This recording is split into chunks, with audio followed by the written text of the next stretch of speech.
लेप लगवा दिया होता तो अब तक दौड़ने लग चुके होते तुम। मेरे पास उपचार के पैसे नहीं है सरकार। हरिओम हरिओम। चाचा, ये आवश्यक नहीं है कि हर उपचार में पैसे लगे। मैं तुम्हें लेप देता हूँ, उसका कोई पैसा नहीं लूंगा मैं तुमसे। हरिओम।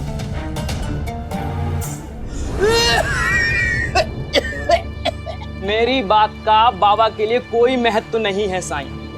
अरे महीने भर से तबीयत खराब है, लेकिन ना कोई औषधि लेंगे और ना कोई परहेज करेंगे। अरे तो कैसे ठीक होंगे ये? और अगर कुछ पूछो तो अपनी तकलीफ भी नहीं बताते हैं। अरे बड़ी मुश्किल से, बड़ी जिद करके आपके पास लेकर आया हूं इनको। साईं, मैंने अपनी माँ तो खो दी है, लेकिन ये बाबा ही मेरे लिए सब कुछ है। अगर इन्हें कुछ हो गया ना तो मैं अपने आप को माफ नहीं कर पाऊंगा। बेटा, मैं कुछ बोलूं? साईं, अगर मैं इसे कहूंगा कि मेरी तबीयत ठीक नहीं है तो ये अपना काम धाम छोड़ के मेरे इलाज के लिए घर में बैठ जाएगा। और मैं ये नहीं चाहता कि मेरे लिए ये अपना नुकसान करे। इसे समझाइए। मैं तो अपनी जिंदगी जी चुका, पर इसने अभी शुरुआत भी नहीं की। कब तक मेरी चिंता करता रहेगा?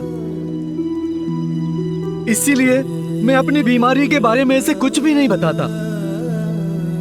और एक बात साई, इसे कहिए कि एक अच्छी सी लड़की देख के ये अपनी शादी करे। मुझे अपना घर बहुत सूना सूना लगता है। और साईं, घर तो औरतों से ही बनता है ना? सुना ना आपने साईं, सुना ना? सारी बात कह दी, लेकिन अपनी बीमारी की बात वो टाल गए। अब साईं के पास आए हैं तो कोई बात उनसे छुपती नहीं है। पर मेरा फर्ज तो बनता है ना कि तुम्हारी शिकायत करूं। अब साईं के समझाने से शायद तुम थोड़ा समझ जाओ।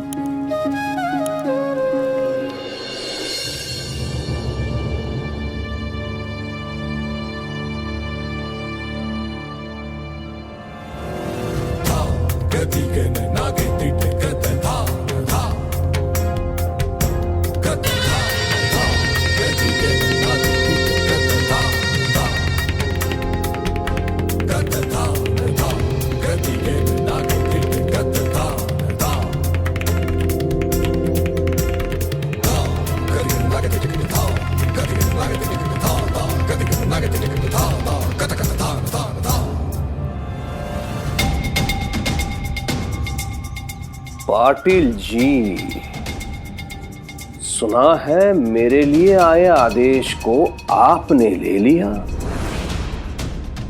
जी हाँ, शास्त्री जी ने ही हमें यहाँ चावड़ी में बुलाया था और उन्होंने ये फरमान मुझे दिया। उन्होंने कहा था कि गांव के मुखिया को ये दिया जाएगा। अच्छा? पर आप गांव में थे नहीं, इसलिए उन्होंने ये मुझे दिया। ये रहा फरमान।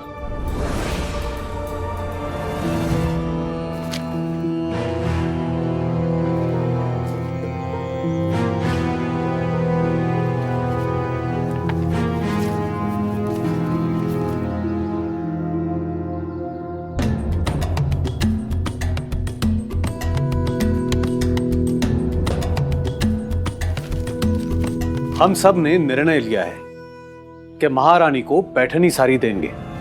कौन सी साड़ी? पैठनी साड़ी।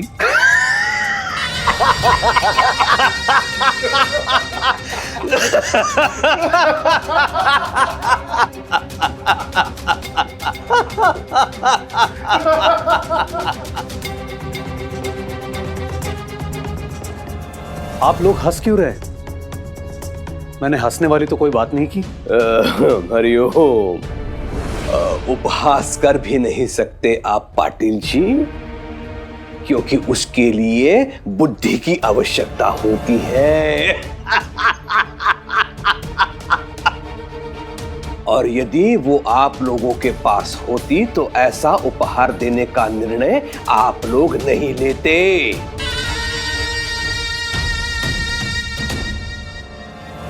महारानी है वो,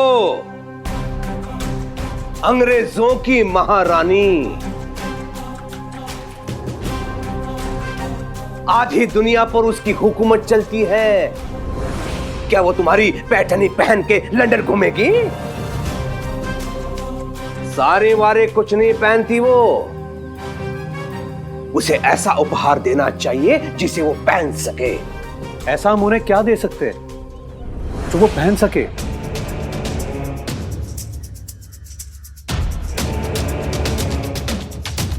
मुकुट, स्वर्ण मुकुट।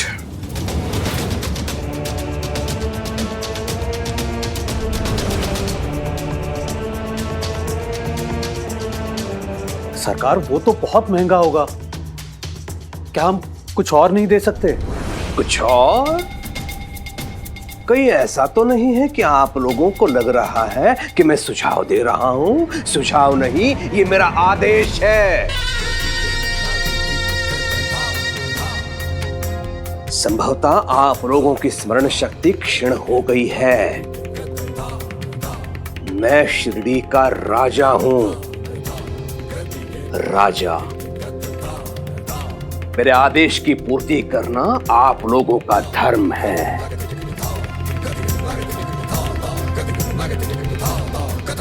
यहां से ऐसा उपहार जाना चाहिए जिससे मेरी छवि बने, और मेरी छवि बिगड़ने का मैं किसी को अधिकार नहीं दे सकता।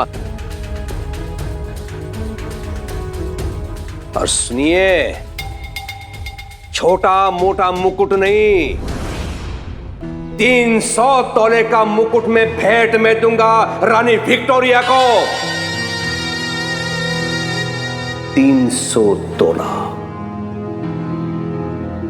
इसके लिए शिरडी का हर नागरिक बराबर मात्रा में अपना योगदान देगा।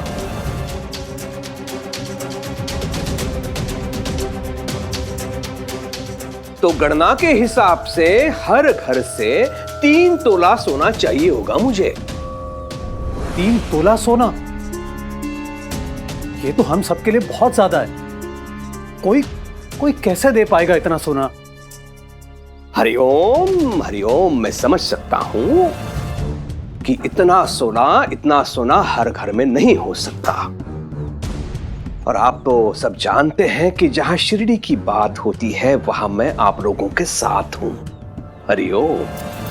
इसलिए जो घर सोना नहीं दे पाएगा उसके हिस्से का सोना मैं दूंगा। अब तो ठीक है ना?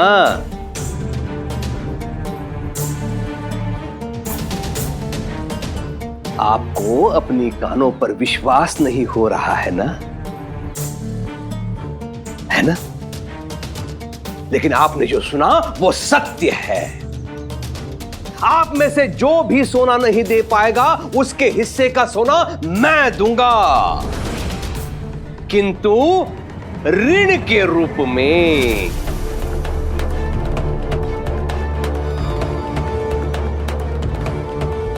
और ऋणी को 5% के दर से ब्याज का भुगतान करना होगा मुझे।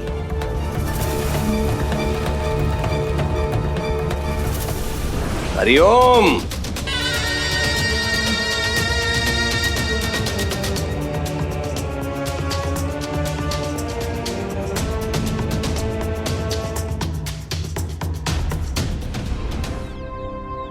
भाईजान, जो भी जमा पूंजी थी असलम की शादी में सब खर्च हो गई। अब 3 तोला सोना हम कहां से लाएंगे? सलीम, मुझे तो इस बात की फिक्र हो रही है कि कहीं हमारे घर को अगर 2 घरों में गिन लिया गया तो कुलकर्णी सरकार को हमें 3-3 तोला सोना यानी 6 तोला सोना देना पड़ेगा। जिसको देना है वो दे, पर मैं 1 पैसा नहीं दूंगा। अब मेरे पास है ही नहीं तो कहां से दूंगा? तुम नहीं दोगे तो कुलकर्णी सरकार दे देंगे अपनी तरफ से, फिर बन जाना उनके कर्जदार। कुलकर्णी सरकार की इतनी बात भी भूल गए क्या? और पंडरी, कुलकर्णी सरकार की चाल तुमसे अधिक और कौन समझ सकता है? उनके यहाँ एक बार कर्ज का खाता खुल गया फिर वो कभी बंद नहीं होता। सही कह रहे हैं आप। कहने सुनने का वक्त गया। हंसकर या रोकर इंतजाम तो करना पड़ेगा। सरकार से झगड़ा मोल लेना हमारे लिए नुकसानदायक होगा, चाहे वो कुलकर्णी सरकार हो या फिर अंग्रेज सरकार।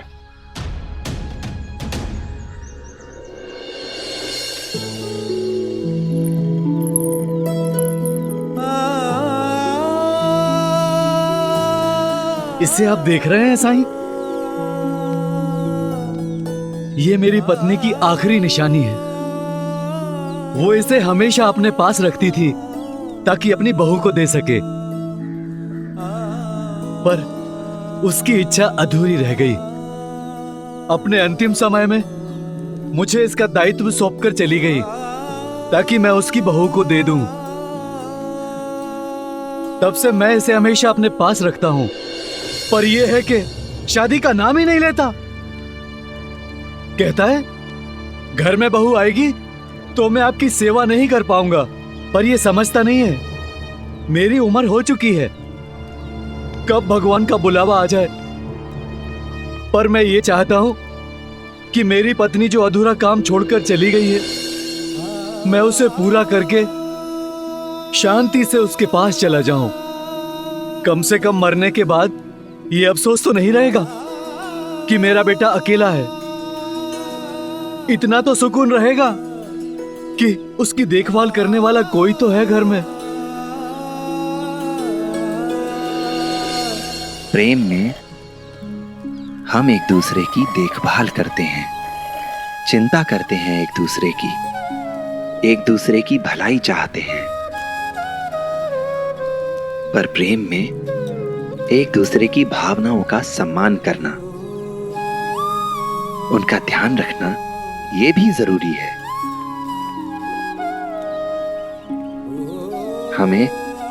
हमें एक दूसरे का पूरक होना चाहिए। श्यामराव जी, मैं आपकी चिंता समझता हूं, पर आप आदित्य को मानसिक रूप से शादी के लिए तैयार होने दीजिए, और इसके लिए आपको भी उसका सहयोग करना होगा।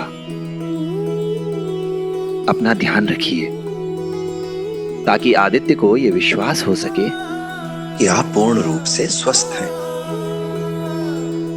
आप पर अधिक ध्यान देने की जरूरत नहीं है, तभी वो दिमागी रूप से स्वतंत्र हो पाएगा किसी नए रिश्ते की जिम्मेदारी को निभाने के लिए। सुना बाबा?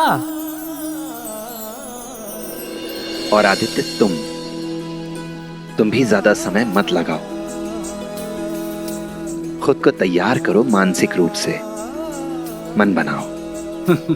सुना बेटा?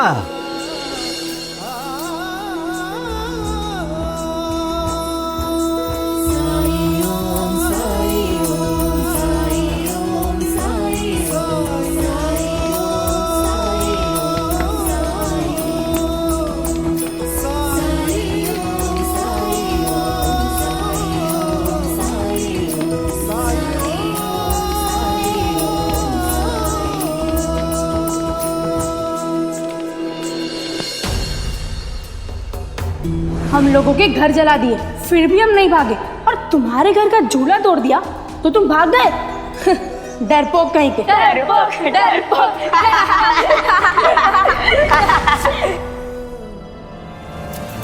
एक बार रानी के मुकुट के लिए सोने के संग्रह का कार्य पूरा हो जाए, तब दिखाऊंगा इन लोगों को इनकी औकात, इनका स्थान।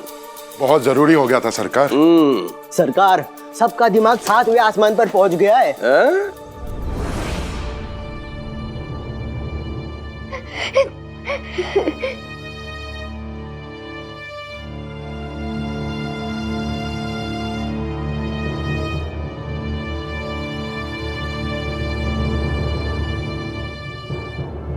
हरिओम हरिओम। केशव, तुम अब भी आंसू बहा रहे हो उन मूर्ख लड़कों के लिए। इसीलिए कह रहा हूं, लंदन जाओ।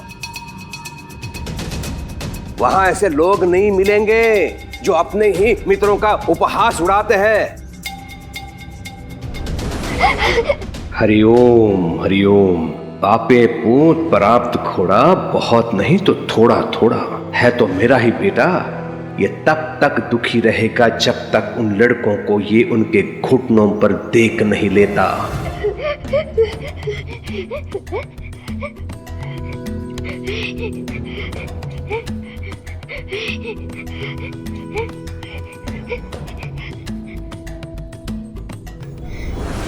केशव, रो मत बेटा, रो मत।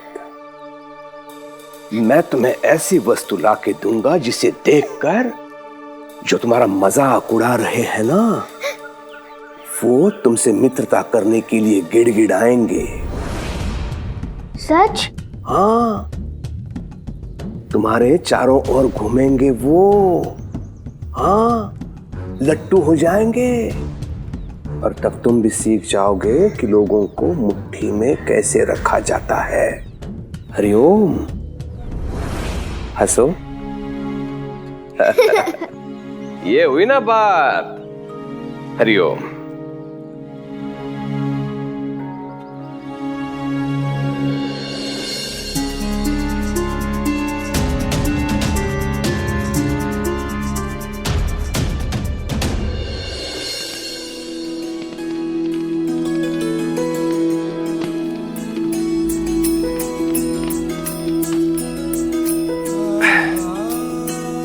ये लीजिए, इसे 3 दिनों तक पानी के साथ लीजिएगा। मैं वादा करता हूँ अपना ख्याल रखूंगा। मैं आपसे वादा करता हूँ अगर आप अच्छे से अपना ख्याल रखेंगे ना तो मैं इस वर्ष अपनी शादी के बारे में जरूर सोचूंगा। देखा साईं, बीमार होना भी कभी कभी फायदेमंद होता है।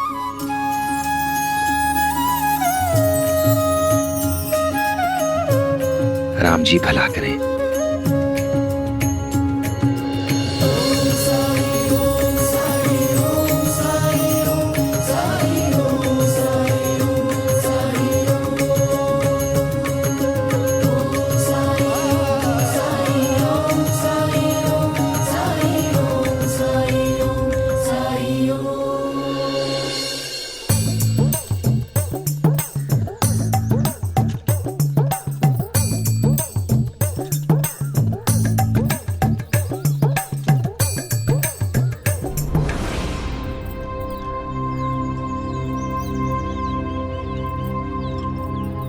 शिव, बात करनी थी तुमसे। जब से आया हूं तब से मौका ही नहीं मिल पा रहा है। पंता जी, हम तो यही समझते थे कि दुनिया के सबसे बड़े फोकड़चंद और बेकार आदमी हम दोनों ही हैं, लेकिन ये खिताब अब किसी और ने ले लिया है हमसे। इस विश्वनाथ को देखकर अब मेरा भी दिल कर रहा है कि मैं भी शादी कर ही लूं और घर जमाई बन जाऊं, फिर मेरी भी ऐश मौज। अगर तुम्हारा मन हो तो बाहर घूमने चले हम लोग, जहां इस मौसम में आपका दिमाग तो ठिकाने पर है ना? ठीक है, जब तुम्हारा मन होगा तब चलेंगे। शाम को मैंने सुना है यहां बाजार में बहुत चटपटा फरसान मिलता है,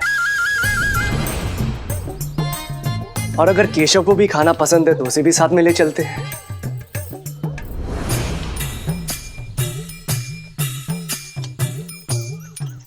अब क्या गलत कह दिया मैंने?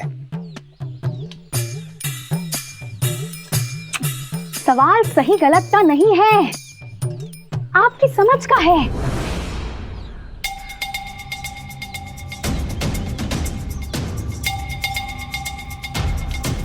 आप मुझे पूछते क्यों हैं? क्यों पूछते हैं आप मुझे? वहां गांव में भी ऐसे ही करते थे, चलो सबको लेकर चलते हैं। यहाँ भी सबको लेकर जाइए, सबको। हाँ, चियो, अरे अब क्यों नाराज हो गई? चियो, चियो, चियो, चुप।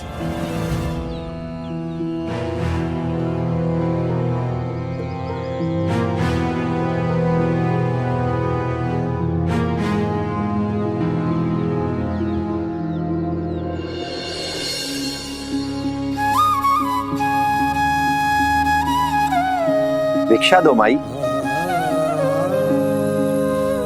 माई, माई भिक्षा दे माई।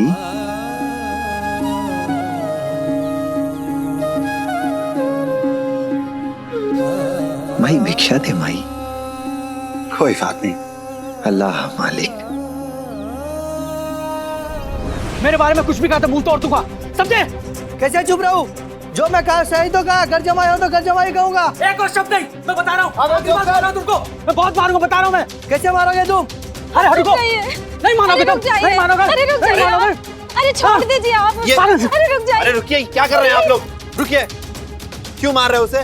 साई इसी ने शुरुआत की थी, इसी से पूछिए। ये सच है कि मैंने शुरुआत की है, लेकिन कसूर मेरा नहीं, इन लोगों का है। इन लोगों के तानों से मेरा धैर्य समाप्त हो गया। ये लोग मुझे घर जमाई कहकर चिढ़ाते हैं, मुझ पर हंसते हैं, सिर्फ इसलिए कि मैं अपनी पत्नी के घर में रहता हूँ, अपने ससुराल में रहता हूँ। ससुराल में रहते हो, उन्हीं का खाते हो, तो घर जमाई हुए ना। और सच सुनने में तुम्हें तकलीफ क्यों होती है? हाँ, मैं घर जमाई हूँ, ससुराल में रहता हूँ, लेकिन मैं उनके टुकड़ों पर नहीं पलता हूँ। क्या जानते तुम सब लोग, मैं खुददार हूँ, खुद की नौकरी करता हूँ, अपने माँ बाप के साथ साथ अपनी पत्नी के माँ बाप का भी ख्याल रखता हूँ। साईं, कुछ महीने पहले मेरी शादी हुई थी। शादी के कुछ दिनों बाद मेरे ससुर बीमार पड़ गए और मेरी पत्नी को मायके जाना पड़ा।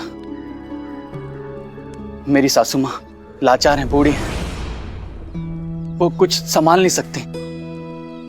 मेरे ससुर पूरी तरह स्वस्थ नहीं है, तो मैं भी यहाँ चला आया, जिससे हमारी गृहस्थी पर असर न पड़ सके। ईश्वर की कृपा से मेरे माता पिता स्वस्थ हैं, तंदुरुस्त हैं, वो अपना ख्याल रख सकते हैं। लेकिन मेरी पत्नी के माता पिता के मामले में ऐसा नहीं है। उन्हें 24 घंटे एक आदमी चाहिए जो उनका ख्याल रख सके, देखभाल कर सके। साईं, लोग ये क्यों नहीं समझते हैं? क्यों हंसते हैं मुझ पर? क्या पत्नी के घर पे रहना पाप है, गुनाह है? बताइए साईं।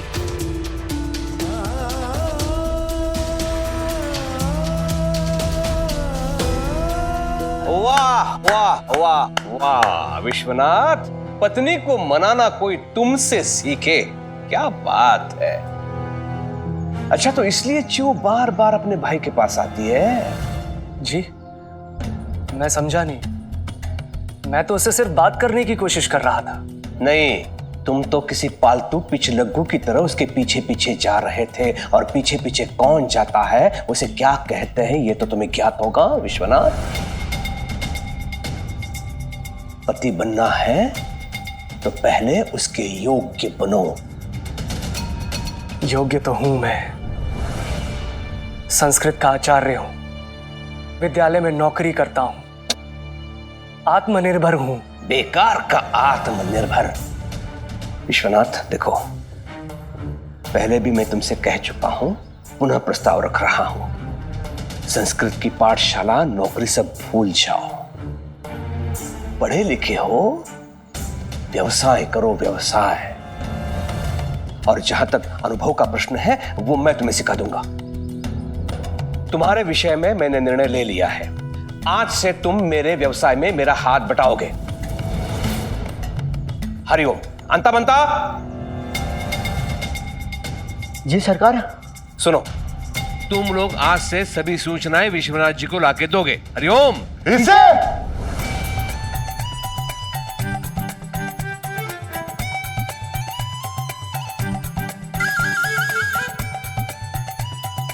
जी सरकार। जी सरकार। लीजिए पंता जी, अब यही दिन देखना बाकी रह गया था। वो क्या कहते हैं अब? हाँ, हर कुत्ते का दिन आता है। हाँ अंता जी, थोड़ी देर पहले हम इसका मजाक उड़ा रहे थे और अब हम खुद ही मजाक बन गए। सरकार, कुछ दिन पहले तक रत्नाकर के नौकर नंदलाल से हमारी तुलना करते थे, और अब ये नई बला आ गई है। ऐसा लगता है जैसे हमारी तो ना औकात है ना किस्मत। साईं, लोग ये क्यों नहीं समझते? क्यों हंसते हैं मुझ पर? क्या पत्नी के घर पे रहना पाप है, गुनाह है? बताइए साईं।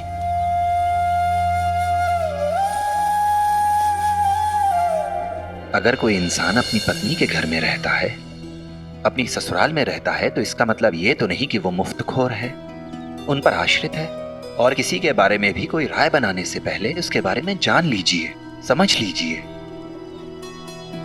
आप लोगों ने ये तो देख लिया कि ये अपनी पत्नी के घर में उसके साथ रहता है, घर जमाई है। पर क्या आपने कभी ये देखा कि ये कितना अच्छा पति है, कितना अच्छा दामाद, कितना अच्छा इंसान है ये, कितने अच्छे इरादे हैं इसके?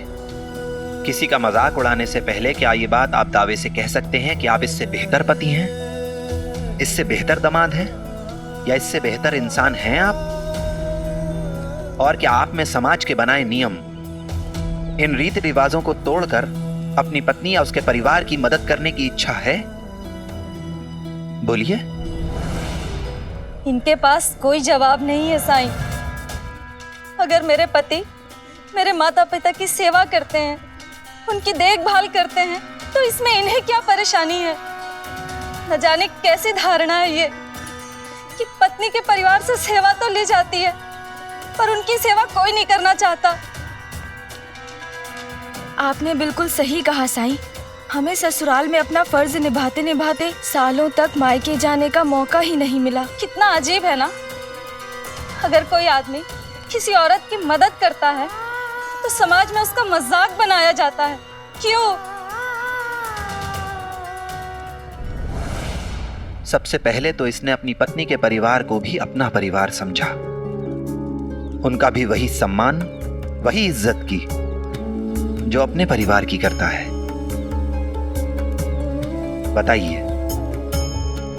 बताइए आप में से कितने लोग ऐसे हैं जो सच्चे मन से यह स्वीकार कर सकें कि वो अपनी पत्नी के परिवार को अपना परिवार ही मानते हैं? बोलिए। अपने प्रियजनों की मदद करने के लिए, समाज के बनाए हुए खोखले मानदंडों को तोड़ने के लिए एक नए तरीके के चिंतन, एक आत्मविश्वास, एक नए दृष्टिकोण की जरूरत होती है। इसने अपनी पत्नी और उनके परिवार के लिए जो कुछ भी किया वो पूर्णतः निस्वार्थ है, और ये एक बहुत अच्छा उदाहरण है पूरे समाज के लिए। इसी से पति पत्नी के संबंधों में एक नई ऊर्जा आएगी, उन्हें एक नया अर्थ मिलेगा, एक सही अर्थ मिलेगा, एक संपूर्ण अर्थ मिलेगा।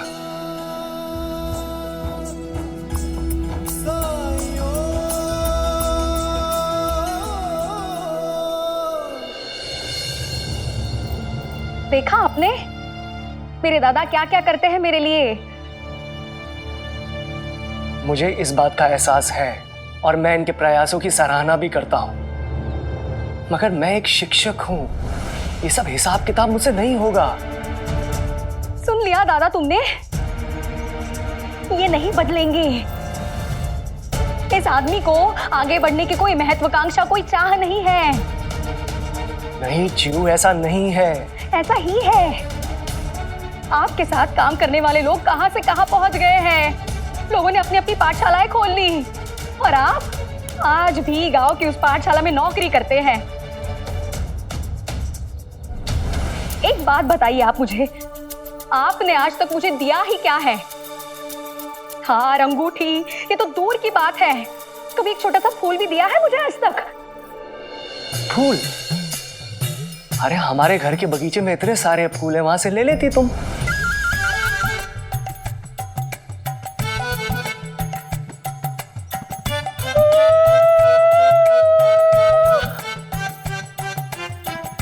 लेकिन जीव, फूल का मेरे काम से क्या मतलब? मैं यह काम कैसे कर सकता हूं जबकि करोगे, तुम ये काम करोगे। तुम मेरे बहन के योग्य हो ये सिद्ध करने के लिए ये सब कार्य तुम्हें करना पड़ेगा। यदि तुम मेरे बहन को खुश रखना चाहते हो तो तुम्हें यहां से ही आरंभ करना पड़ेगा। लेकिन जाने दो दादा, इनके बस की बात नहीं है। ये अपनी पत्नी को खुश रखने की कोशिश भी नहीं करना चाहते। ऐसा नहीं है जीवू, ऐसा नहीं है। मेरी बहन की आंखों में आंसू देख रहे हो ना विश्वनाथ, वो केवल तुम्हारे कारण है। तुम यहाँ इसलिए आए थे कि शिव के साथ समय बिता सको। जी। तब ये आवश्यक हो जाता है कि तुम वो करो जिससे तुम्हारी पत्नी प्रसन्न हो।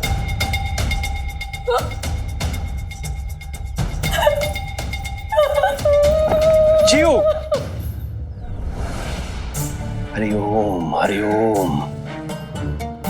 इसलिए तुम्हारा कार्य आज से आरंभ। और हां, अंग्रेज महारानी के मुकुट के लिए सोने के संग्रह का दायित्व मैं तुम्हें सौंपता हूं। स्मरण रहे, एक भी घर छूटना नहीं चाहिए। हर घर से 3 तोला सोना आना चाहिए। हरिओम। शेष अंता पंता तुम्हें बता देंगे।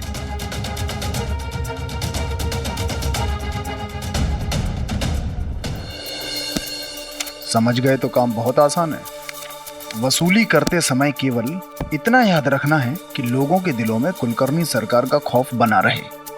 गांव वाले 3 तोला सोना या उतना ही पैसा हमें दें, इसके अतिरिक्त उनके पास कोई विकल्प ना हो।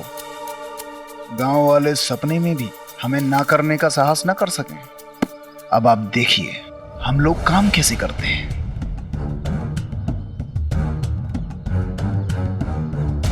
अंतापंता जी, एक एक करके गांव वालों को बुलवाइए। जी मुनिम जी। मोहन, सोना लाए हो? नहीं, मेरे पास सोना नहीं है। क्या मतलब है इसका कि तेरे पास सोना नहीं है? हाँ? सरकार का हुक्म है तो इंतजाम क्यों नहीं किया अब तक? थोड़ी और मोहलत दीजिए। 1 महीने पहले मैंने मेरी बहन की शादी की। जो पैसा था सब शादी में खर्च हो गया। अब मेरे पास कुछ नहीं बचा है। सुनिए, अगर इन्हें कुछ दिन का समय दिया जाए तो सरकार का नियम सबके लिए बराबर है। किसी एक के लिए नियम नहीं बदलेंगे। हमें 3 तोला सोना चाहिए तो चाहिए। चलो जाओ यहां से। अंता जी, पंता जी, क्या हम लोग थोड़ा सा भी रहम। सखाराम, सोना लाए हो? हाँ। जाओ मुनिम जी को दो।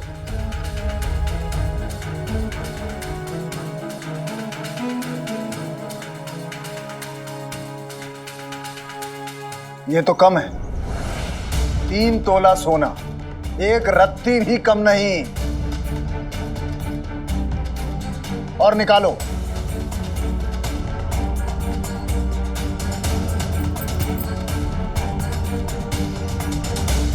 कंगन भी दे दो। गहनों के नाम पर इतना ही शेष है, ये भी ले लीजिएगा। देखिए, इनकी हालत बहुत खराब लग रही है। अंता जी, ये सिर्फ जोरू का गुलाम नहीं, पूरी दुनिया का गुलाम है। सरकार ने चाहे जो कहा हो, लेकिन हम इसे अपने अधीन काम करने वाला ही मानेंगे। चाहे कुछ भी हो, कंगन दे दो मुनिम जी को।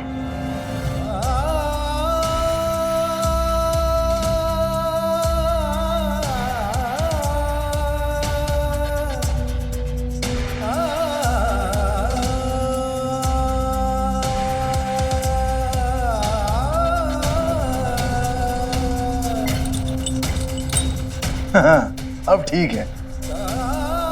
सखाराम के यहां से 3 तोला सोना प्राप्त हुआ। जाओ।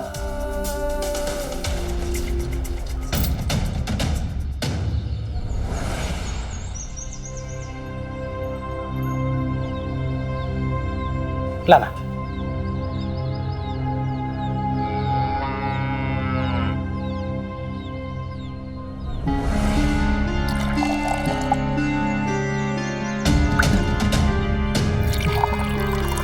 दादा, ये क्या कर रहे हैं आप? दूध में पानी क्यों मिला रहे हैं? क्या तुम्हें याद नहीं? हमें 3 तोला सोना देना है। हाँ, लेकिन उसके लिए हमें ज्यादा से ज्यादा दूध बेचना पड़ेगा। तुम्हें पता है ना, गाय तो उतना ही दूध देगी जितना वो हमेशा देती है, इसलिए करना पड़ेगा। छोटे, ये अपने घर के लिए है, शुद्ध और बिना मिलावट का, इसलिए इसे अलग रखा है। जाना तो इसे अंदर रख के आना। भिक्षाम देहि।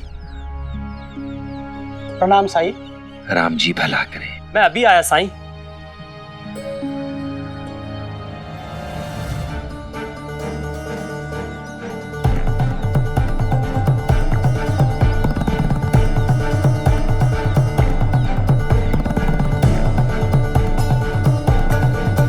ये लीजिए साईं।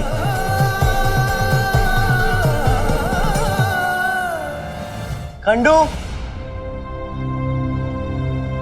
सोना लाए हो? मेरे पास सोना नहीं है। तो 3 तोले सोने के बदले पैसे दो।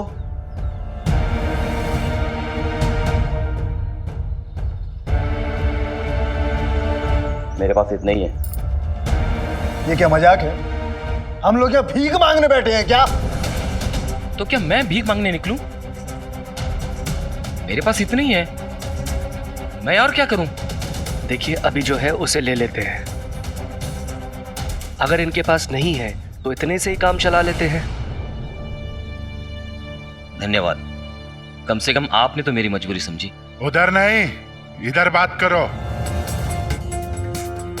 नियम तो नियम है, और भीख मांगने की जरूरत क्या है? सरकार है ना, वो तुम्हारे हिस्से का पैसा दे देंगे और तुम उन्हें ब्याज समेत लौटा देना। नहीं नहीं, मैं सरकार से पैसे नहीं लूंगा। सरकार से लिए तो जिंदगी भर नहीं चुका पाऊंगा।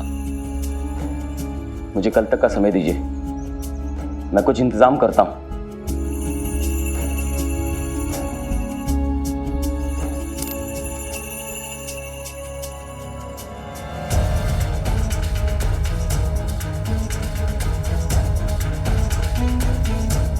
आप कुलकर्णी सरकार के लिए काम कर रहे हैं और उन्हें अपने काम में लापरवाही बिल्कुल पसंद नहीं है।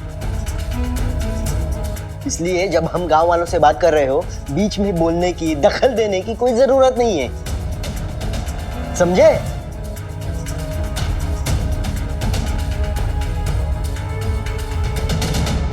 सतीश,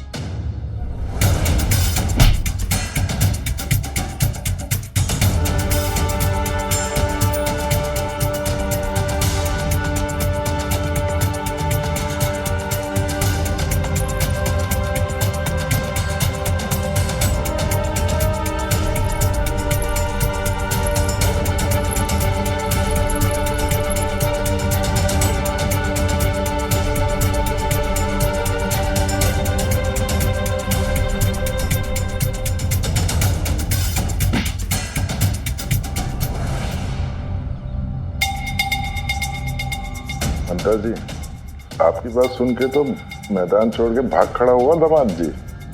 अंता जी, अब पता चल गया कि चूताई ससुराल में रहना क्यों नहीं चाहती है। ऐसे आदमी का होना ना होना सब एक बराबर है।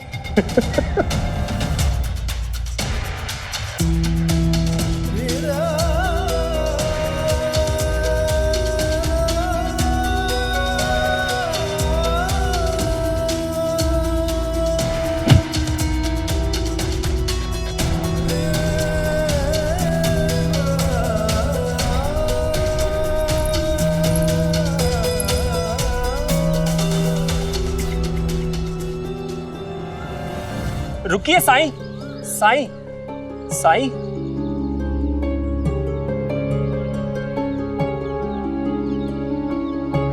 हमसे कोई गलती हो गई क्या? आप बिना भिक्षा लिए ही जा रहे हैं, क्या आप हमसे नाराज हैं? तुम दूसरों को जो भिक्षा देते हो, क्या वही वस्तुएं तुम खुद भी प्रयोग में लाते हो? हाँ साईं, हम जो फल सब्जी हम जो खाते हैं वही आपको देते आए हैं। हम आपको अलग कैसे दे सकते हैं?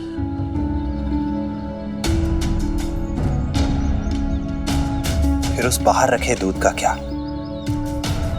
जो तुमने ग्राहकों को बेचने के लिए रखा है? जो दूध तुम अपने बच्चों को पीने के लिए देते हो, क्या इस बेचने के लिए रखे दूध में भी वही गुणवत्ता, वही शुद्धता है? आपको कैसे? लोग तुम पर भरोसा करते हैं, लेकिन तुम अपने पेशे से ही बेईमानी कर रहे हो, धोखा दे रहे हो तुम ग्राहक को। और ग्राहक तो भगवान होता है ना। क्या करें साईं, हर घर को 3 तोला सोना देना है। हमारे पास इतना पैसा नहीं है और ना ही समय। हम लोग वो सब कुछ करने की कोशिश कर रहे हैं जो हम कर सकते हैं। अगर कोई गलत करेगा तो क्या तुम भी वही करोगे? बोलो। तुम्हारी अपनी नैतिकता का कोई मूल्य नहीं, कोई महत्व नहीं। सोचो, अगर हर इंसान अपने सुख सुविधा के लिए, अपने स्वार्थ के लिए धर्म का रास्ता त्याग कर अधर्म का रास्ता अपना ले, तो फिर हम अपनी आने वाली पीढ़ियों को ये कैसा संसार, ये कैसी दुनिया देकर जाएंगे?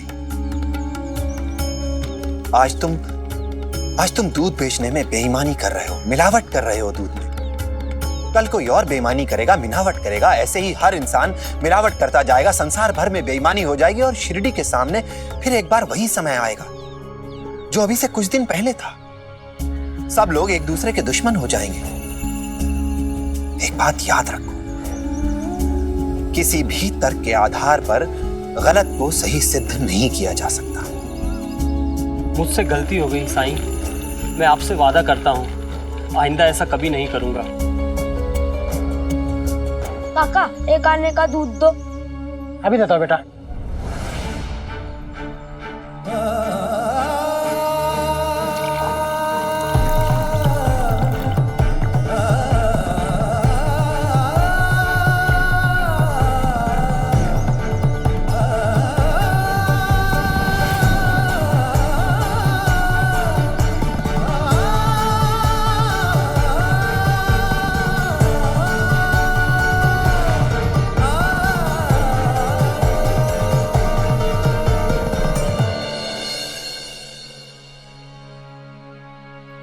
रुकिए, मैं देता हूं। वो कहते हैं किस्मत जिसको कर्म का फल है, जीवन में कर्म योग का मार्ग ही अटल है। जो कुछ है हाथ में तेरे एक यही पल है, अच्छे कर्म किए जाए तो जीवन सफल है। ओम साई, ओम साई, ओम साई, ओम साई, ओम साई, ओम साई, ओम साई, ओम साई, ओम साई, ओम साई, ओम साई, ओम साई, ओम। ये क्या कर दिया तूने छोटे? वो दूध क्यों दिया? वो तो हमने हमारे घर के लिए रखा था। दादा, मिलावट वाला दूध ग्राहकों को देकर हम उनके साथ धोखा कर रहे हैं। लेकिन मैंने तुम्हें थोड़ी देर पहले ही समझाया था ना, ये ऐसा हम क्यों कर रहे? 3 तोला सोना देना है। साईं ने हमारी गलती बता दी है मुझे।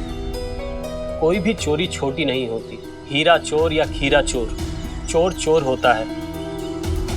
अगर हम आज कोई भी अनैतिक काम को छोटा और उचित ठहराने लगे तो वो दिन दूर नहीं जब बड़ा पाप करते समय शायद किसी का हाथ ना कांपे। और आप अपने घर के बच्चों को क्या शिक्षा देना चाहते हैं? क्या यही भविष्य देना चाहते हैं?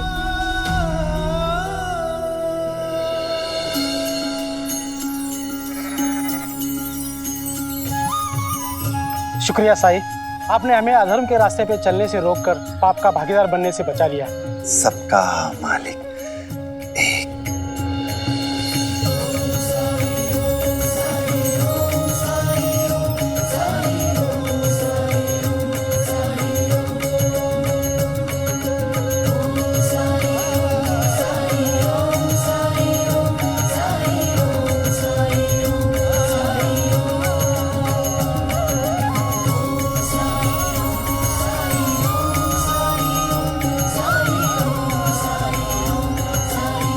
कौन है ये? साई।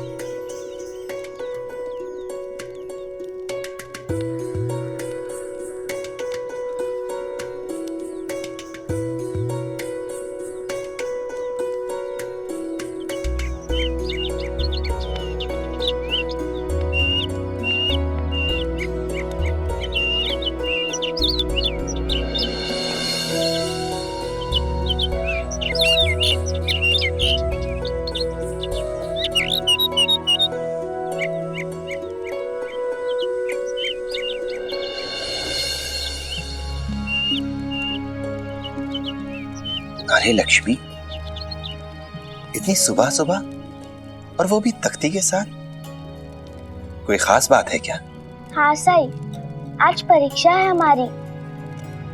और मुझे तो बहुत डर लग रहा है क्योंकि मेरी तैयारी अधूरी है। क्यों? तैयारी नहीं की क्या? वो क्या है ना, घर में कोई ना कोई आते जाते रहता है, बातें होती रहती है, इसीलिए मैंने सोचा कि मैं बाहर बैठकर पढ़ाई करूं। लेकिन हमारे बस्ती में भी बहुत शोर होता है, मैं पढ़ूं कैसे, ध्यान कैसे लगाऊं? मैंने तुम्हें कितनी बार समझाया, अगर तुमने नियमित रूप से अभ्यास किया होता तो आज तुम्हें इतनी मुश्किल का सामना नहीं करना पड़ता।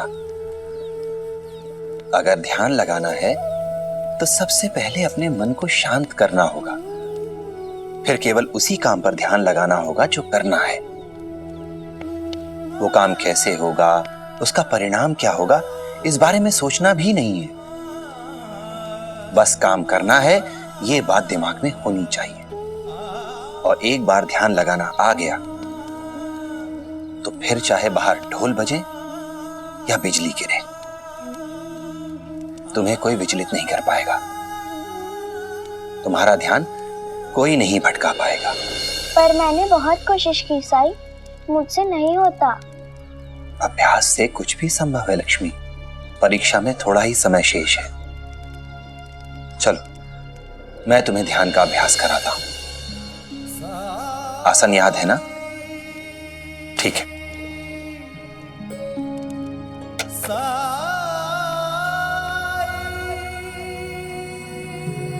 अब अपनी आंखें बंद करो और एक सफेद प्रकाश की कल्पना करो। उस प्रकाश पर ध्यान केंद्रित करो अपना। उस प्रकाश पर अपना ध्यान केंद्रित करती जाओ। बाहर की सारी ध्वनियों को अनसुना कर दो।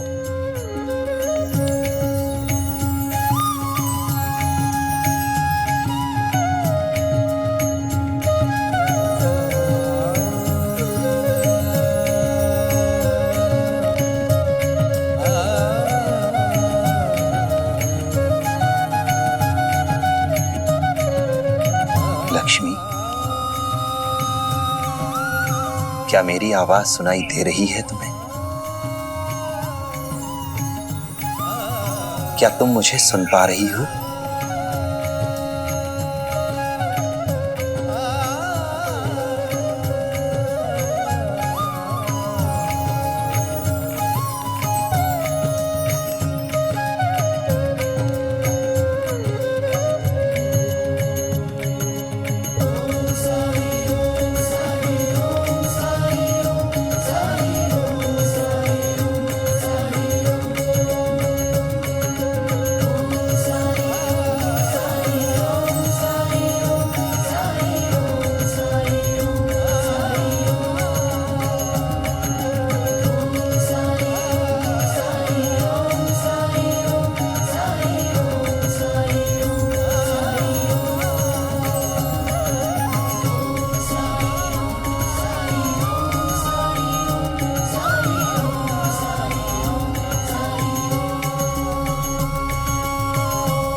जी प्रणाम सरकार, क्या मैं अंदर आ सकता हूँ? हरिओम, आओ। रखो।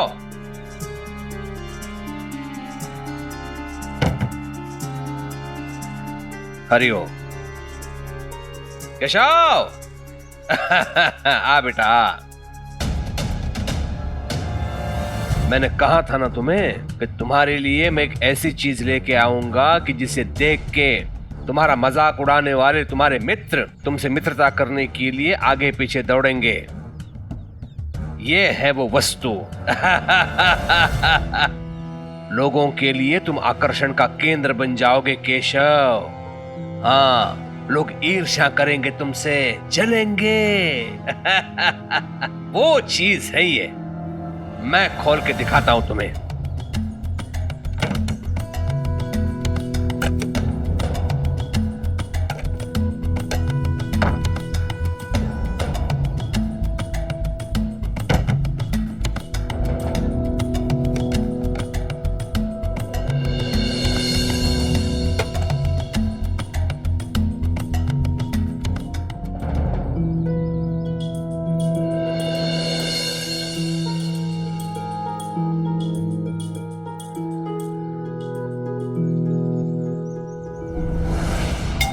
इसे कहते हैं ग्रामोफोन।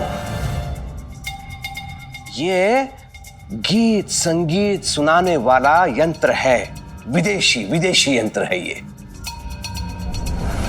इसे देखेंगे ना तुम्हारे मित्र तो जलेंगे तुमसे, ईर्ष्या करेंगे तुमसे।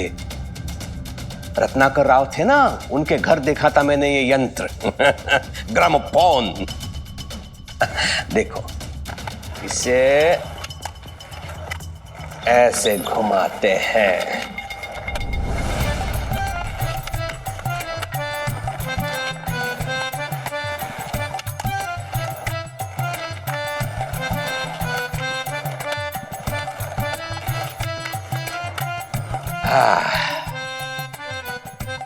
देखो क्या लाए हम। ये क्या है सरकार? बताता हूं क्या है।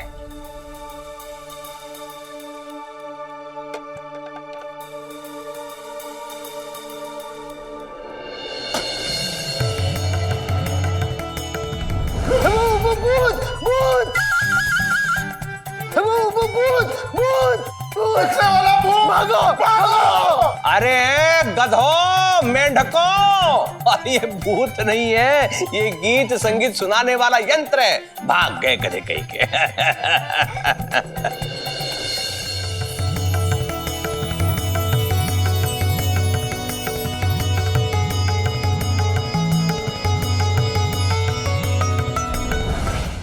मैंने अपना पाठ दोहरा लिया साई, सब याद हो गया मुझे। जानते हो, इस बार मेरा ध्यान कहीं नहीं भटका। तुम्हारे पास तो हर समस्या का हल है। लक्ष्मी, एक बात हमेशा याद रखना, सफलता उसी को मिलती है जो कभी विचलित नहीं होता। अब जाओ और परीक्षा में प्रश्नों के उत्तर ध्यान से देना। ठीक है साई।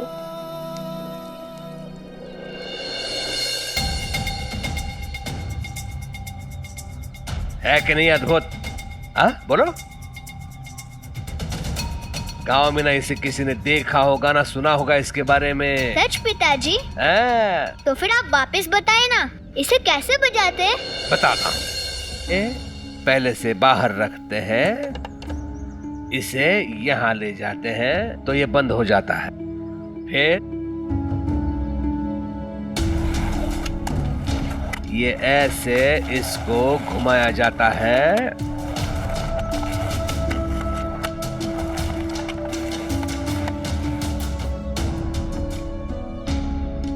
बहुत आसान है पिताजी, मैं सीख गया। अब मैं इसे अपने दोस्त को दिखाना चाहता हूँ।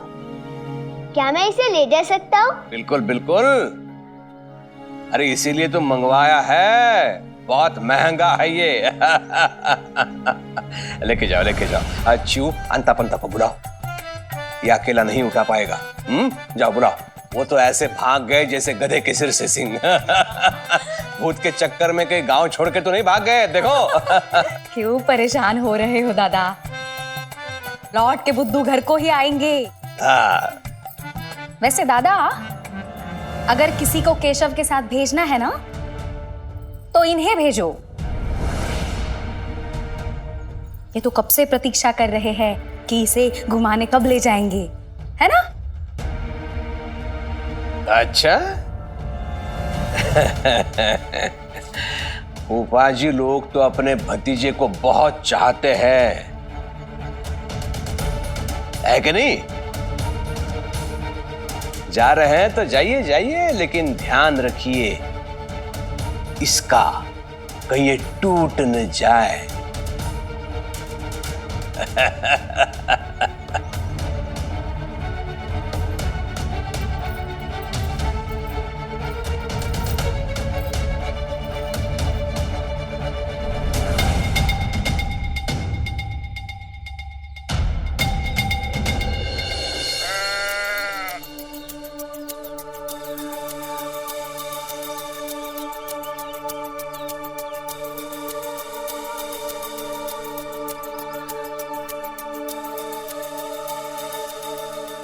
देखो डरपोक आ गया। अरे कैसा है डरपोक? अभी भी डरपोक ही है।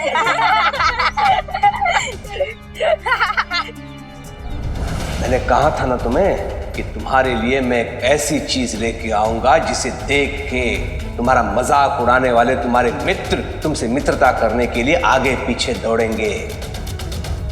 ये है वो वस्तु। लोगों के लिए तुम आकर्षण का केंद्र बन जाओगे केशव। फूफा जी, ग्रामोफोन निकालिए।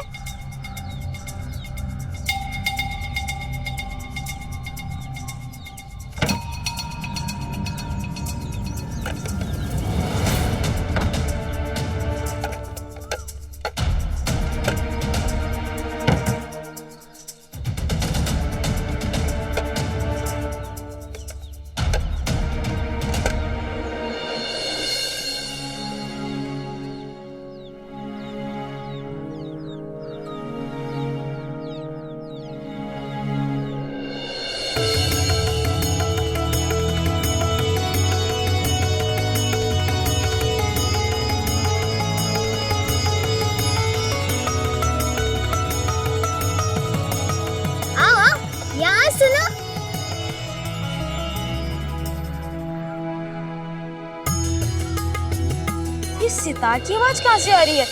केशव, क्या ये तुम्हारे पीछे से आ रही है? पीछे से नहीं, इससे आई आवाज। इसे ग्रामोफोन कहते हैं। सितार, तबला, बांसुरी, गीत सब इसके अंदर है।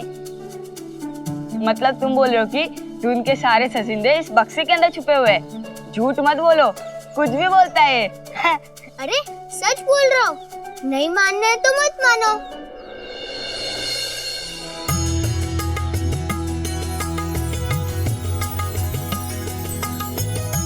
वाह यार, ये तो बड़ी मजेदार चीज है।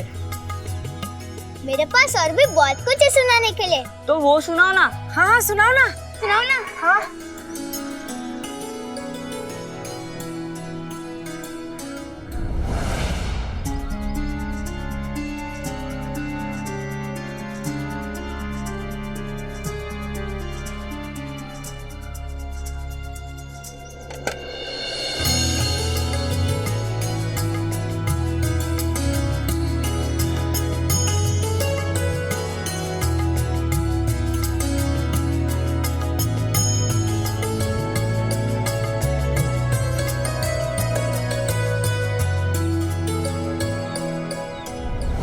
लोगों के चकित होने पर केशव को गर्व महसूस हो रहा है। जब पिता ही किसी बच्चे को गलत सीख दे तो इसमें बच्चे का दोष ही क्या हो सकता है?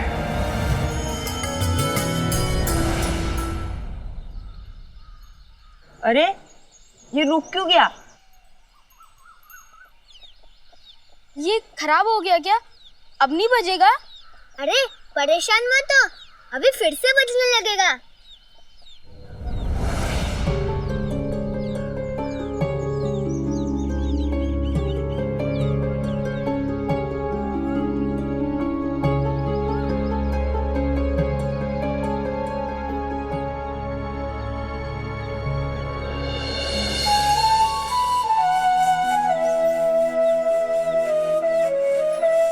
ये धुन कहां से आ रही है और सिर्फ मुझे ही क्यों सुनाई दे रही है?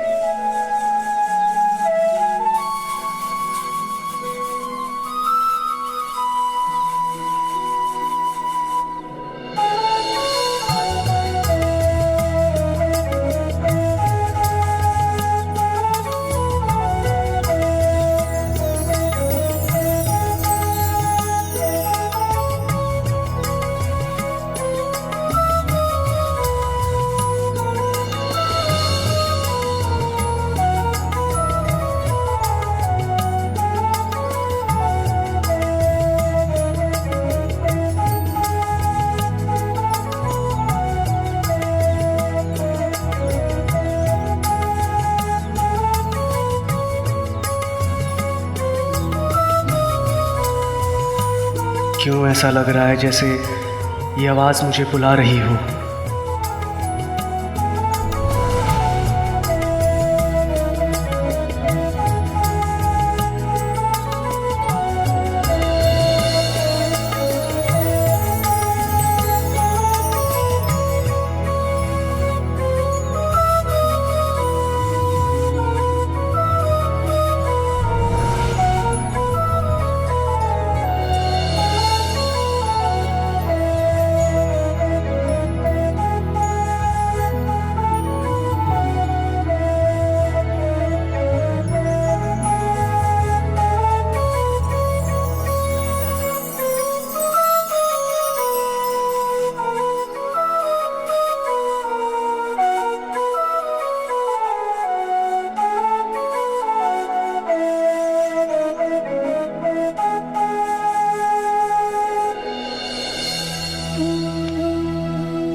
साईं है ना?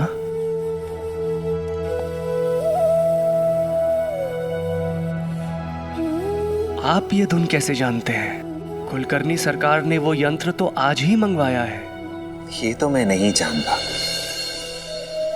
लेकिन इतना जरूर जानता हूं कि संगीत प्रकृति ही बनाती है, मानव नहीं।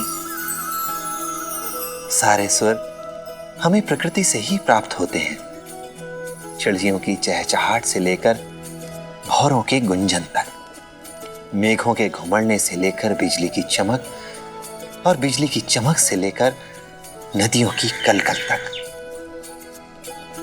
सारा संगीत हमें इस वातावरण, इस प्रकृति, इस ब्रह्मांड से ही प्राप्त होता है। उसी के आधार पर हम धुन बनाते हैं, गीत बनाते हैं। इसलिए संसार में कहीं भी चले जाओ, कोई फर्क नहीं पड़ता, क्योंकि प्रकृति एक है। इसलिए संगीत में समानता अवश्य मिलती है। संसार में कहीं भी जाओ, सुर साथ ही होते हैं और एक ही समान होते हैं। इसलिए संसार का कोई भी गायक, कोई भी वादक प्रकृति के सामने बौना ही है। क्या आपने ये धुन प्रकृति के संगीत को सुनकर सीखी है? ये कैसे संभव है? अपनी आंखें बंद करो और अपने आसपास के वातावरण, इस निसर्ग को सुनने का प्रयास करो।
साईं, ये कैसा संगीत आपने मुझे सुनाया। मैं अंदर से बहुत थका हुआ था, परेशान था, विचलित था, मगर इस संगीत ने मेरे अंदर की हलचल को बिल्कुल शांत कर दिया।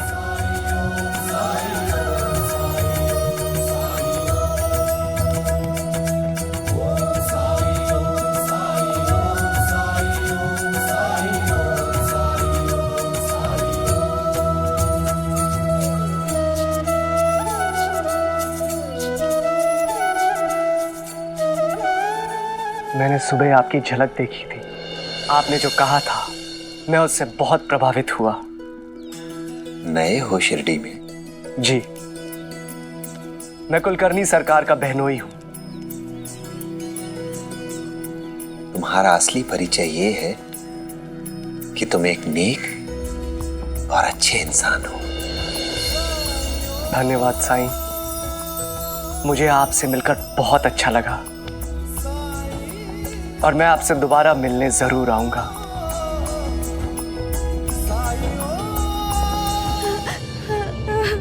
अरे हो गया। हे भगवान, इसका बुखार कम होने का नाम ही नहीं ले रहा है। ऐसी हालत में कैसे ले जाऊं साईं के पास?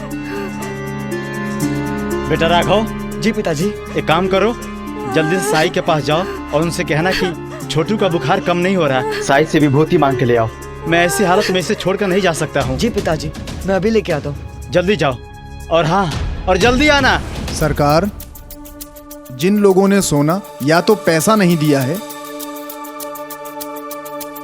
अंताजी पंताजी बस उन्हें लेके आते ही होंगे। चलो चलो।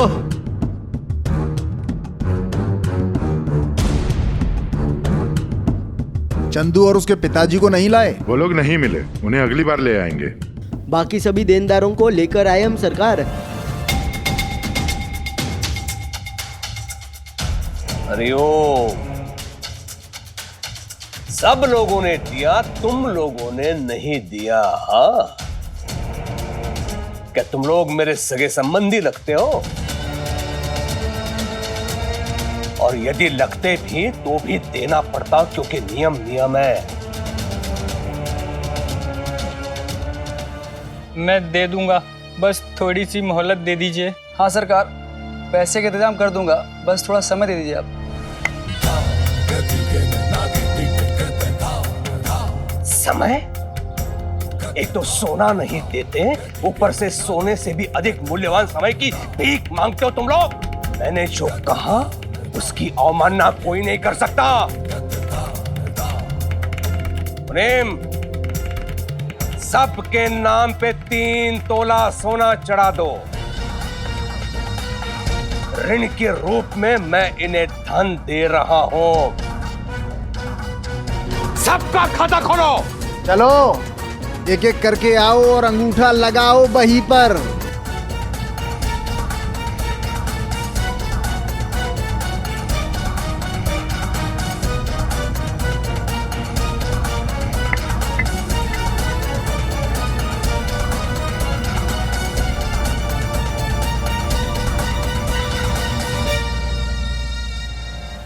साई, मेरा छोटा भाई है ना साई, वो बहुत बीमार है।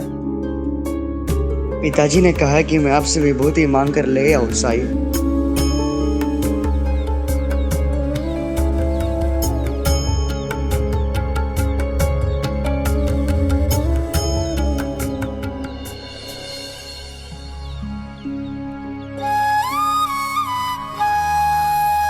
ये लो।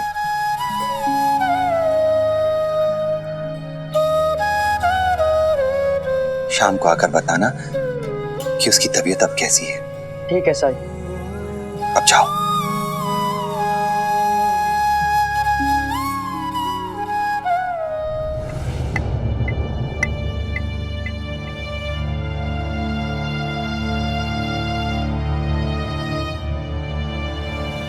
चाचा, क्या अलग से निमंत्रण दूं तुम्हें? हाँ? अंगूठा लगवाओ। मैं आपके पिता की उम्र का हूं सरकार। आपको देने के लिए मेरे पास कुछ भी नहीं है। जो कुछ भी था बेटियों की शादी और पत्नी की बीमारी में खत्म हो गया, और इसके अलावा मेरे पास कोई दूसरा सहारा भी नहीं है। किसी तरह से गुजर बसर हो रहा है।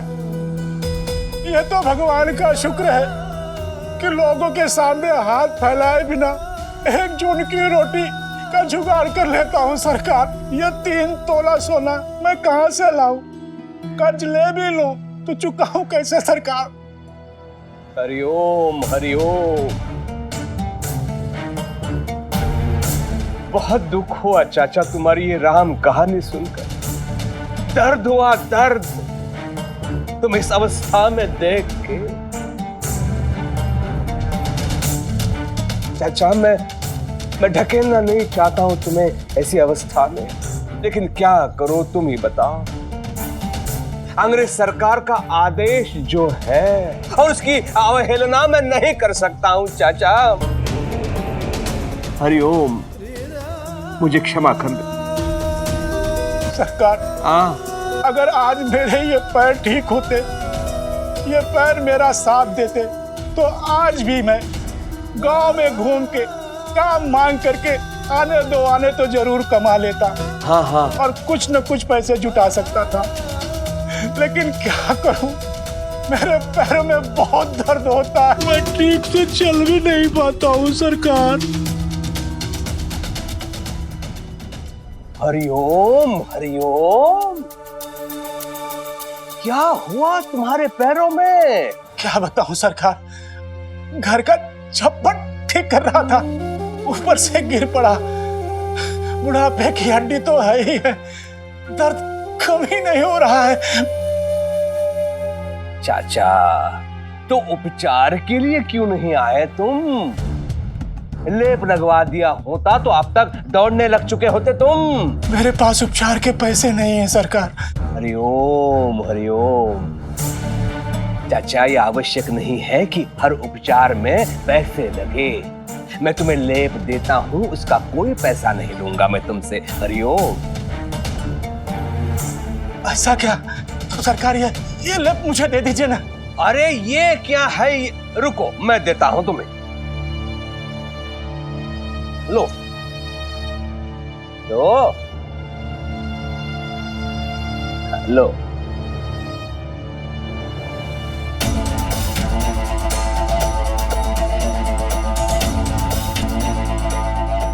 लो।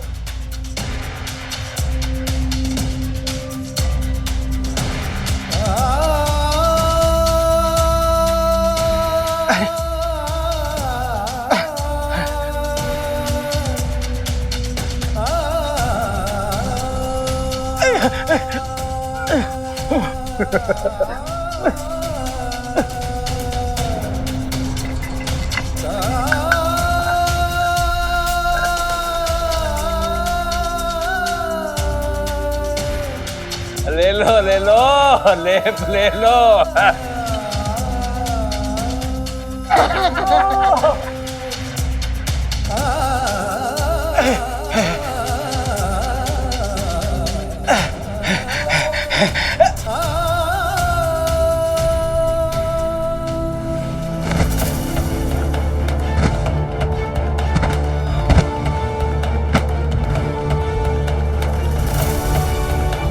मिल गया लेप से।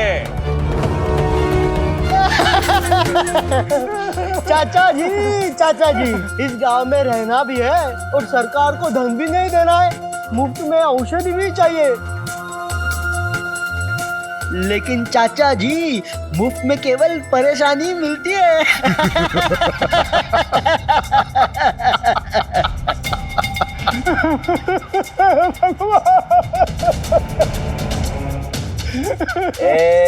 चुप, एकदम चुप। कुलकर्णी सरकार का आदेश पत्थर पे खींची वो रेखा है जिसे कोई मिटा नहीं सकता। हरिओम। सोना देना पड़ेगा, चाहे वो अमीर हो या अपाहिज, सबको देना पड़ेगा।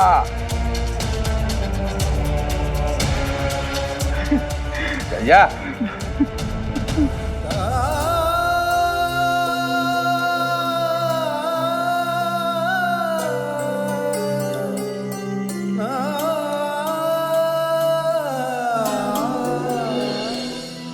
इन प्रश्नों का उत्तर ध्यान से देना, ठीक है?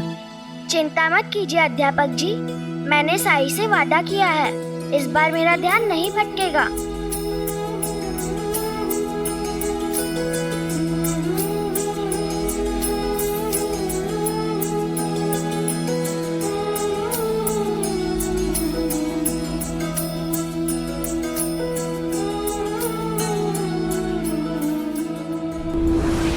सुबह से इंतजार कर रहे हैं, पता नहीं बच्चे कहां रह गए।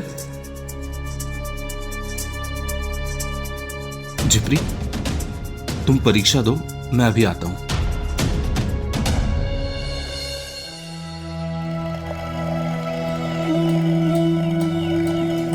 भिक्षा दे माई, माई भिक्षा दो।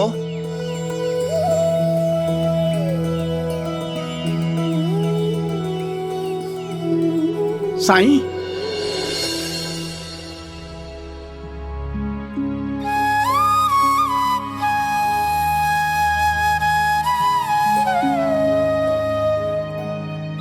प्रणाम साईं।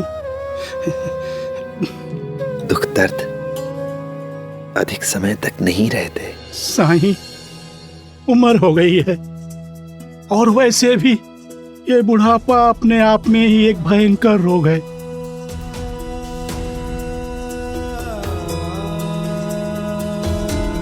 इस उम्र में कितना भी इलाज करवा लो, जोड़ों का ये दर्द नहीं जाता है। ऊपर से कुलकर्णी सरकार के अत्याचार।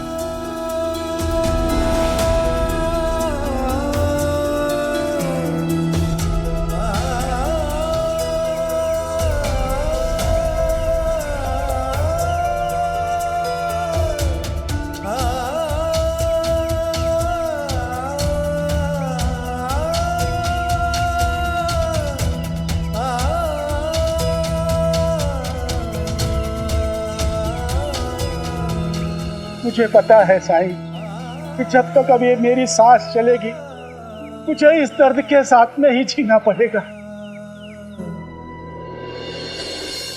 श्रद्धा और सब्र रखो। ईश्वर सब कुछ ठीक कर सकता है।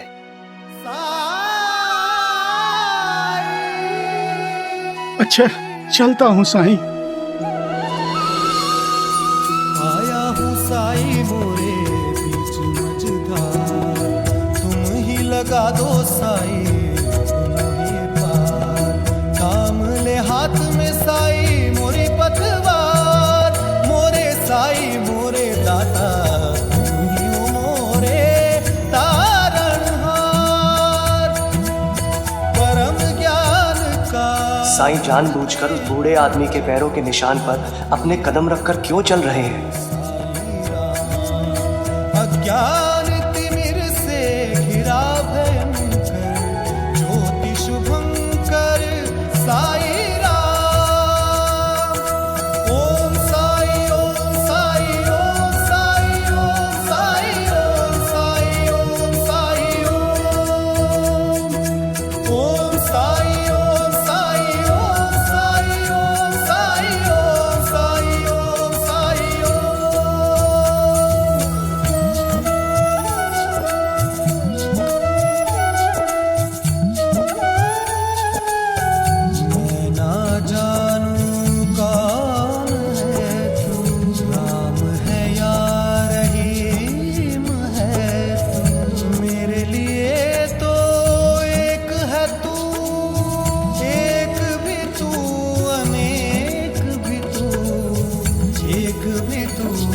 अनेक भी तू जन्मों के पर्वत लांघ के आया तेरे दर में साई रे।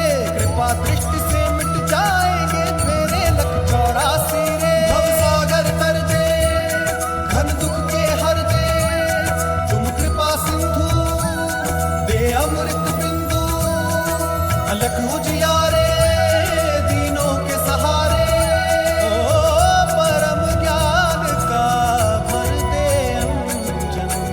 अलख निरंजन साई राम।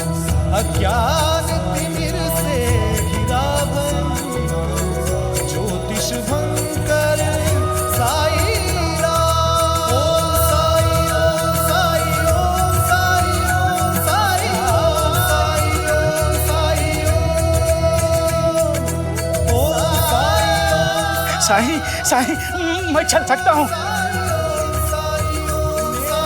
ऐसा लगता है जैसे शरीर के किसी भी हिस्से में कोई तकलीफ है ही नहीं। राम जी भला करें। मेरे शरीर में एक नई ऊर्जा का संचार हो रहा है। आज मैं पहली बार अपने आप को इतना चुस्त और दुरुस्त महसूस कर रहा हूँ साईं। भटकने वाले बच्चों में से नहीं है मेरा राघव, लेकिन आज ना जाने कहाँ रह गया वो। और दिन होता तो कोई बात नहीं थी। छोटू की तबीयत बिगड़ रही है, उसे भेजा था उड़ी लाने के लिए साई के पास, लेकिन अब तक नहीं आया वो। आप जरा छोटू का ध्यान रखेंगे, मैं अभी द्वारका मई से आता हूँ।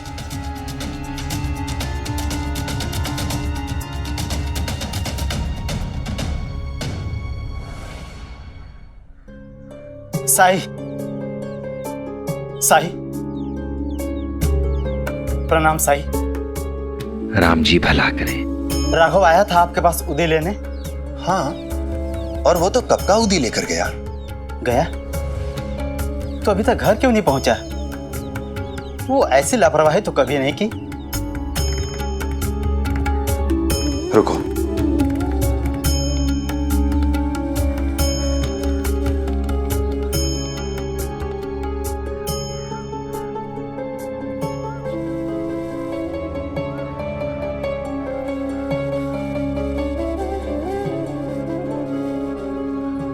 ये उदी लेकर घर जाओ।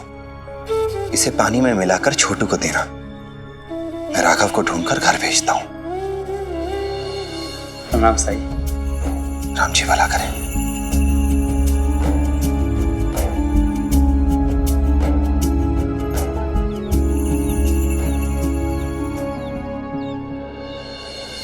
अरे आई कपड़े धोते धोते कहाँ चली गई?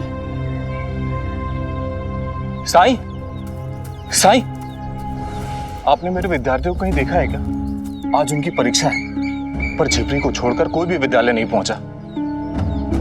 नहीं श्यामा, पर बात कुछ अजीब है, क्योंकि गांव का एक और बच्चा अपने घर नहीं पहुंचा है।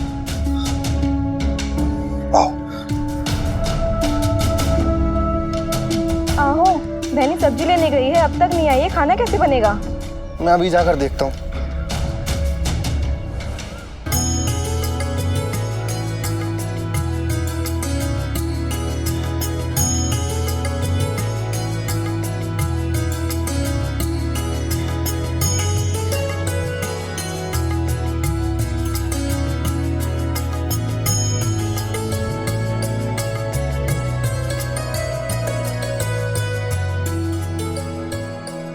अली, भीमा, बबलू, तुम लोगों की आज परीक्षा थी ना, और तुम लोग यहां खड़े हो।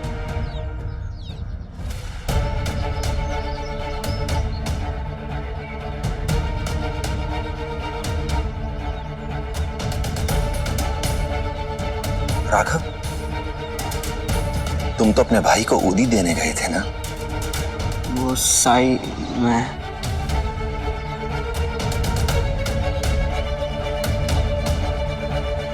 आप सब लोग तो बड़े हैं, समझदार हैं। ये छोटे बच्चे अगर इस यंत्र के लिए आकर्षित होते हैं, इनमें जिज्ञासा है, तो मैं इनकी बात समझ सकता हूं। लेकिन आप समझदार लोग अपने सारे काम धाम छोड़कर यहां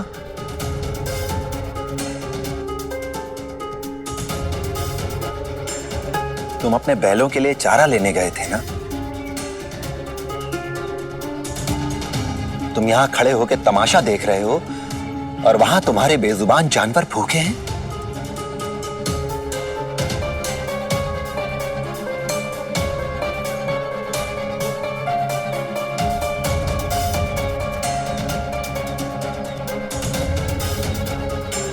संगीता, तुम्हें होश भी है कि तुम्हारे घर में खाना नहीं बना है, क्योंकि तुम पानी लेकर अभी गई ही नहीं।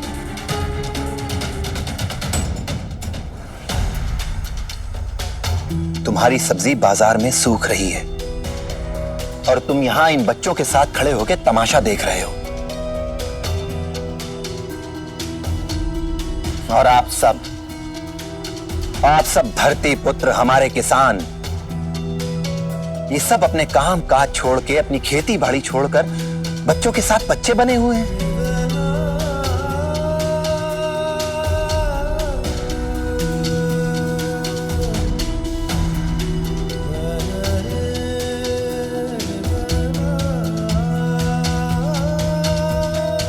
तुम ये लकड़ियां लेकर अपने घर जाने वाले थे ना, ताकि तुम्हारे घर चूल्हा जल सके, खाना बन सके तुम्हारे घर।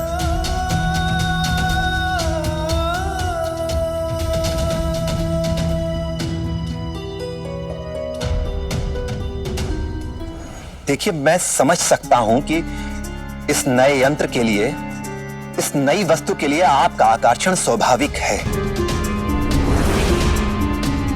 क्योंकि ये इंसान की आदत है, उसकी फितरत है। समय के साथ विज्ञान ने बहुत तरक्की की है। हर दिन नए आविष्कार, नई वस्तुएं आ रही हैं।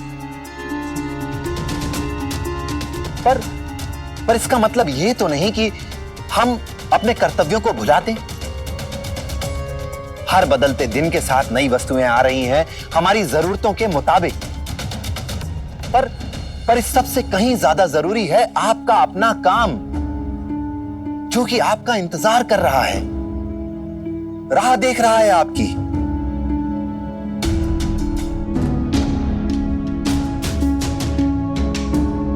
एक बात हमेशा याद रखना, आविष्कार सिर्फ एक साधन है मनुष्य को उसके लक्ष्य तक पहुंचाने का, उसके जीवन को सरल बनाने का। लेकिन जब कभी ये साधन हमारे लक्ष्य से अधिक महत्वपूर्ण होने लगे, तो ये समझ लेना चाहिए कि कमी साधन में नहीं, कमी हम में है। विज्ञान चाहे जितनी तरक्की कर ले, लेकिन उसका उपयोग है मनुष्य को मनुष्य के करीब लाने में। पर जब वस्तुएं ही हमारे बीच दीवार बनने लगे, तो फिर यह हमें निर्धारित करना होगा कि ये वस्तुएं हमें नियंत्रित करेंगी या हम इन वस्तुओं को।